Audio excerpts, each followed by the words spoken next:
Putin কিংবা Hamas, কাউকে জিততে দেবেন আমেরিকার প্রেসিডেন্ট জো বাইডেন। যুক্তরাষ্ট্রের প্রেসিডেন্ট জো বাইডেন বলেছেন, হামাস ও রাশিয়ার প্রেসিডেন্ট ভ্লাদিমির পুতিন ভিন্ন ভিন্ন হুমকির প্রতিনিধিত্ব করে, তবে তাদের সাধারণ হুমকি হলো তারা প্রতিবেশীর গণতন্ত্রকে সম্পূর্ণরূপে নিশ্চিহ্ন করতে চায়।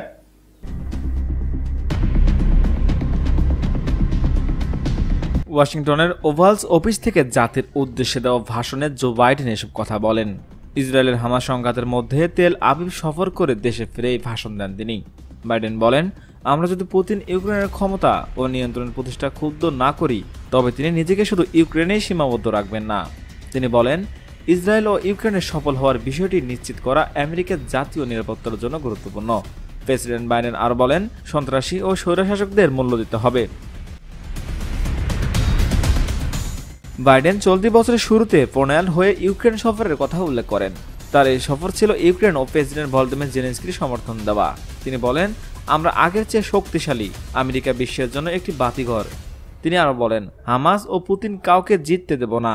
বাইডেনের চূড়ান্ত কাজটি ছিল এটি ব্যাখ্যা করা যে কেন ইসরায়েল ও ইউক্রেনকে সম্ভাব্য বিলিয়ন বিলিয়ন ডলার সাহায্য দিয়ে সমর্থন করা আমেরিকানদের জন্য গুরুত্বপূর্ণ।